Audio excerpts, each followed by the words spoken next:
교과서를 채택하지 않고 그냥 수업을 준비해서 하신다고 하셔서 성품 수업 해도 될까요? 라고 여쭤봤을 때 해도 된다고 괜찮을 거라고 말씀하시면서 또 기독교적으로 얘기해도 된다.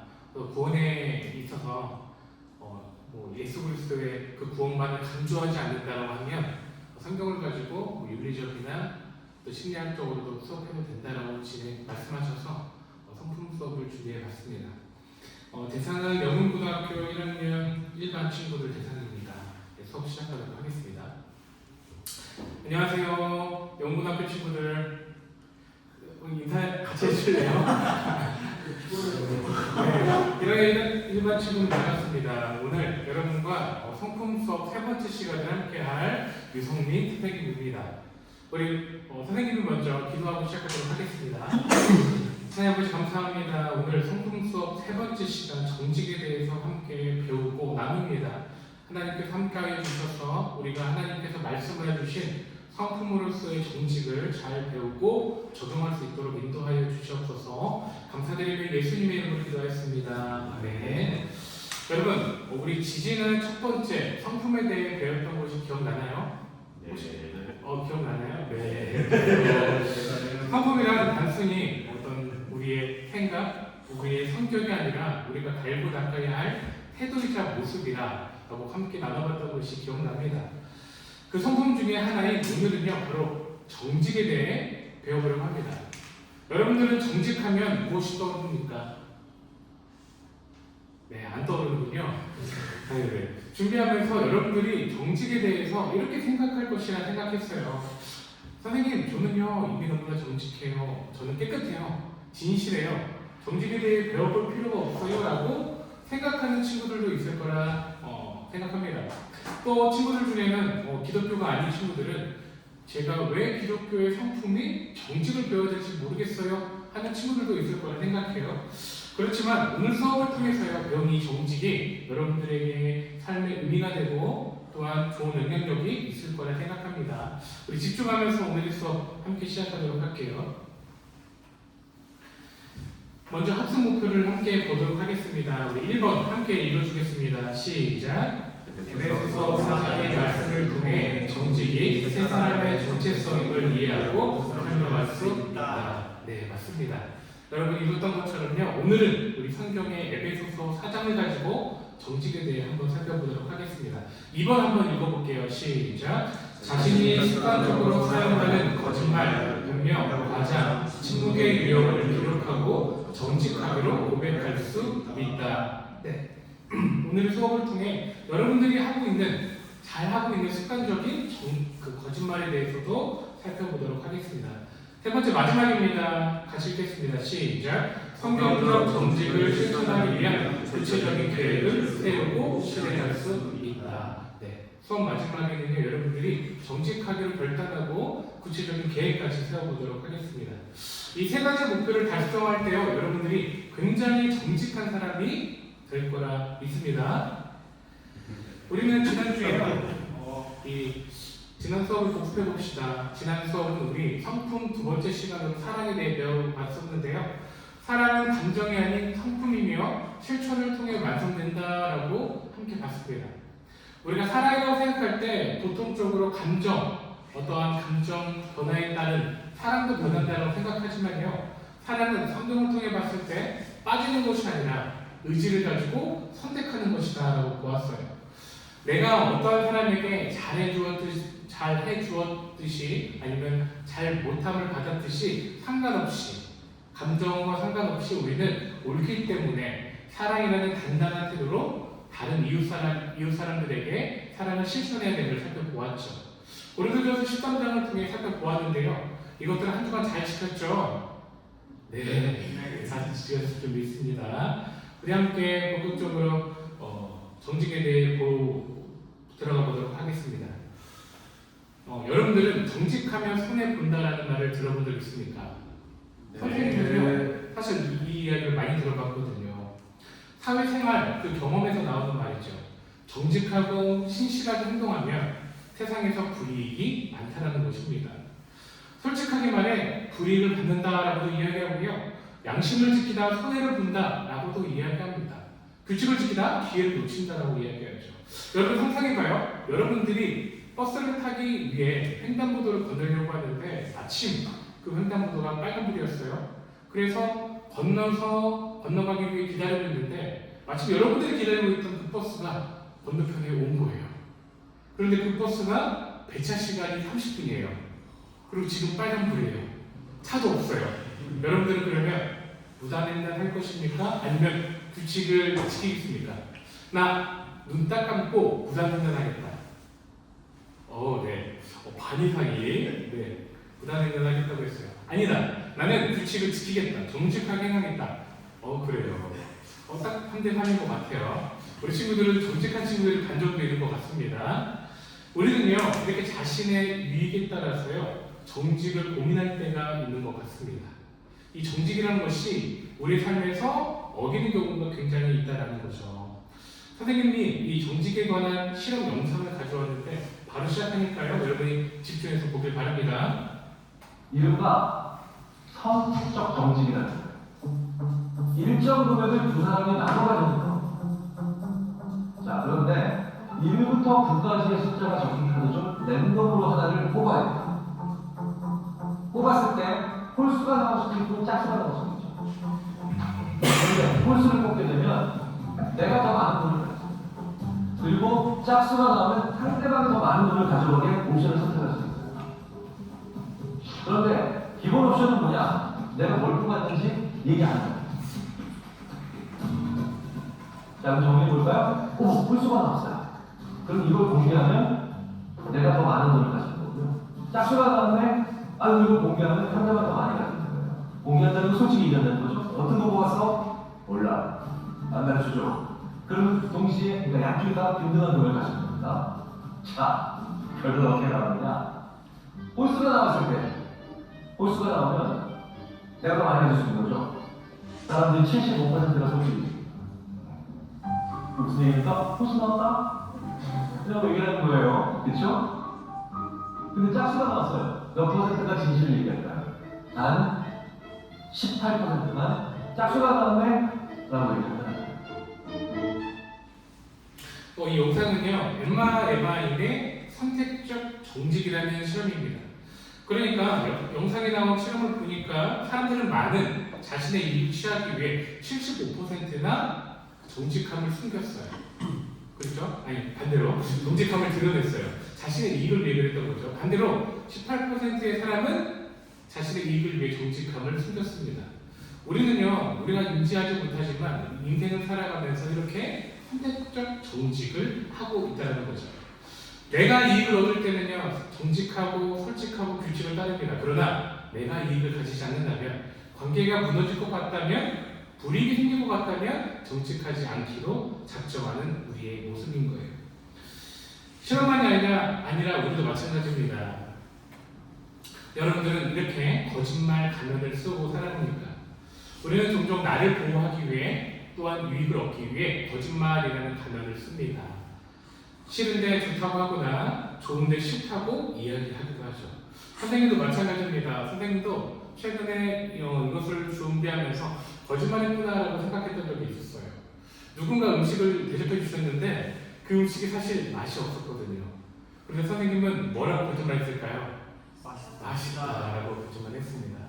하얀 거짓말이라고 하죠. 서로 기분을 좋기 위해 관계를 유지하기 위해 거짓말했던 것 같습니다.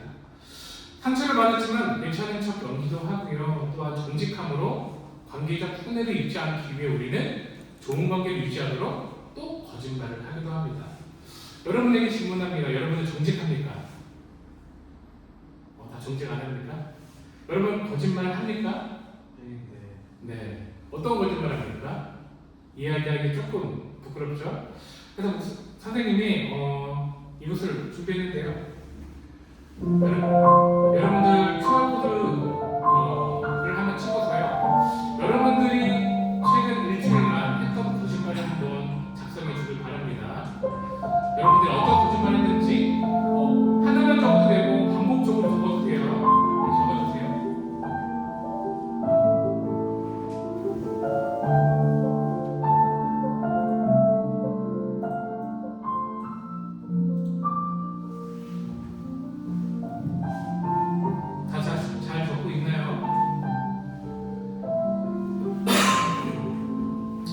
무기명이니까 편하게 적어주세요.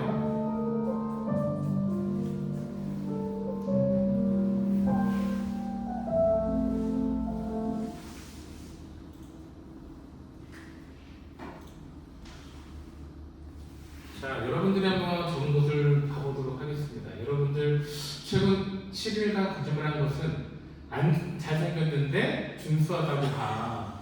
이렇게 거짓말했네요. 네, 배부르다라고 했는데 사실 뭐 밥을 먹지 않았구나. 선생님도 많이 이야기하는 것 같아요. 네, 금방 갈게라고 했는데 사실은 갈 길이 멀구나. 또 수업이 재밌다라고 했는데 재밌지 않구나.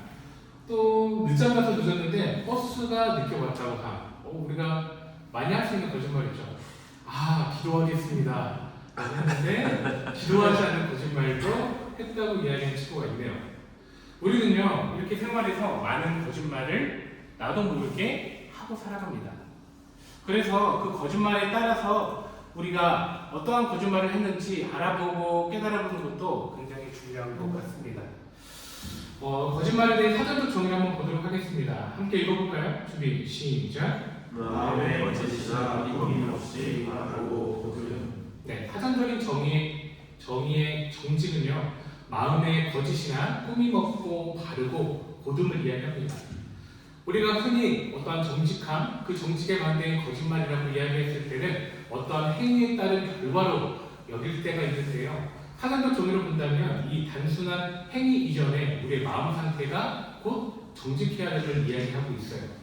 단순히 행위가 정직하지 않더라도요, 나의 마음에 나쁜 것이 있다고 하면, 꾸밈 없는 것이 있다고 하면요, 정직하지 못한 것입니다. 자, 오른쪽에 이미지가 보이죠? 여러분 생각해봐요. 어떤 친구가 시험을 보고 있는데요, 앞에 있는 친구가 자기에게 커닝 페이퍼를 건네줬어요.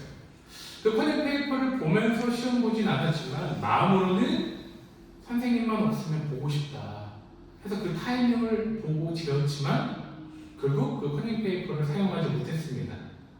마음에 요행을 바라는 마음이 있었던 거예요. 여러분은 이 친구가 정직하다고 생각합니까? 아니면 정직하지 못하다고 생각합니까? 정직하다. 손 들어볼까요? 하지 않았으니까. 네, 정직하지 못하다. 손 들어볼까요?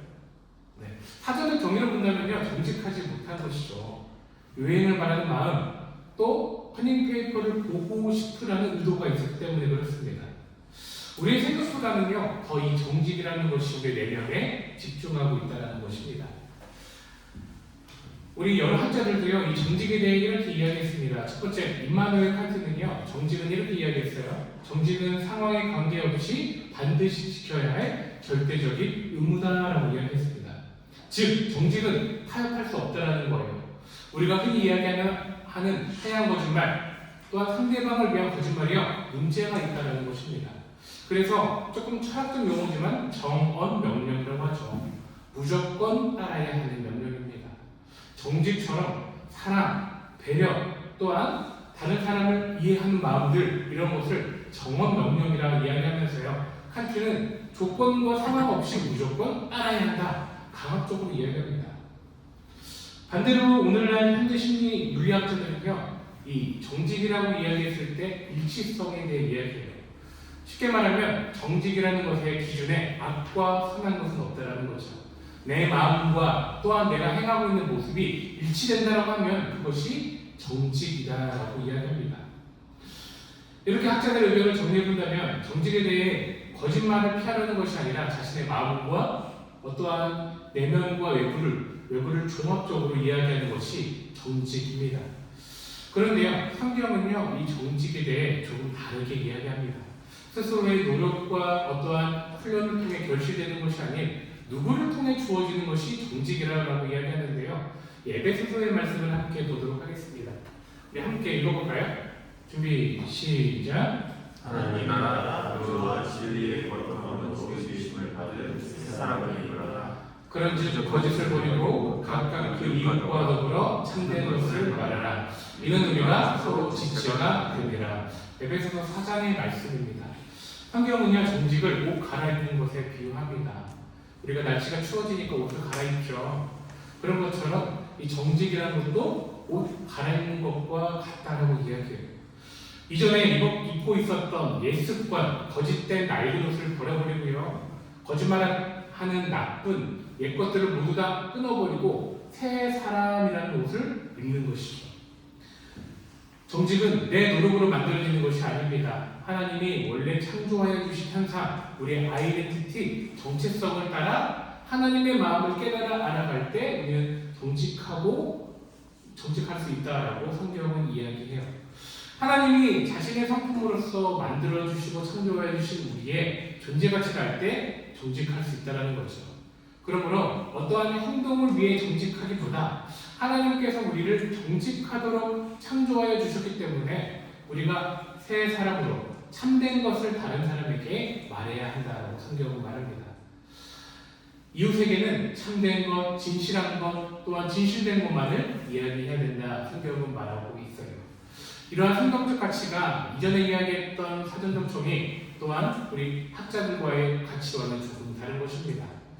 지금은 또 우리가 활동을 할 건데요. 바로 거짓옷 버리기 활동을 하도록 하겠습니다. 여러분들이 아까 이야기했던 거짓 또한 정직하지 못했던 것들은요. 이렇게 거짓옷에 빈칸에 다 적어주고요. 또한 반대로 나의 거짓된 모습이 있었다면 이제 새롭게 정직의 옷을 입겠다라는 마음을 가지고 거짓된 것들을 또 새롭게 다짐하여 적는 시간을 갖도록 하겠습니다. 반장 있습니까? 반장이 이것을 개인적으로 하나씩 나눠주고요. 먼저 함께 적용하도록 하겠습니다.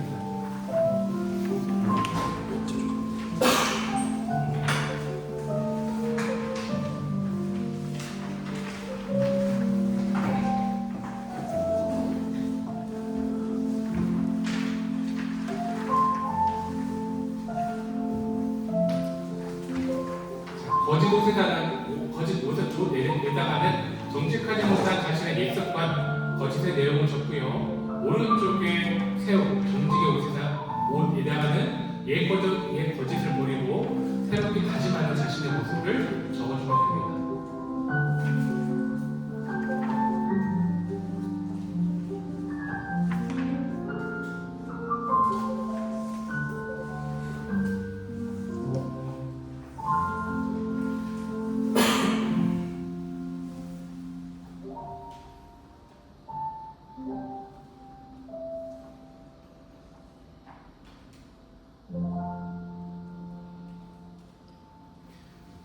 네, 이렇게 다 적었다라고 하고요. 이렇게 조별로 모여가지고 서로 적었던 것들을 좀 나누고 팀별로 서로 연약한 것들을 토의하고 회의하면서 하나씩 저희가 조별로 발표하는 시간을 가지려고 합니다.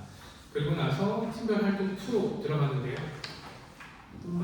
뒤에 있습니다. 뒤에 정직 실천 선언문 작성이라고 해서 이제 정직에 대해 한 주 동안에 어떻게 실천할 것인지 구체적으로 적고 선언하는 활동을 진행하려고 합니다. 활동을 다 진행하고 또 발표까지 하고요. 다 했다라고 한 다음에 제가 이제 마무리 멘트와 함께 수업을 마칩니다. 지금도 오늘 수업을 통해 우리가 정직이라는 것을 배워봤습니다. 정직을 한 단어로 성경이 이야기하는 성품의 정직을 한 단어로 이야기하자면 바로 새 사람을 입은 아이덴티티입니다.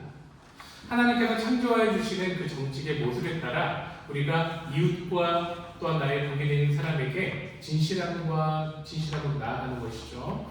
오늘 배웠던 것들을 친구들이 기억하고요. 한 주간에 실천하는 친구들이 되었으면 좋겠습니다. 다음 주는요. 우리 4번째 시간으로 성품 협력에 대해 알아보도록 하겠습니다. 하고 기도하고 마칩니다. 네, 이것으로 수업 마치겠습니다.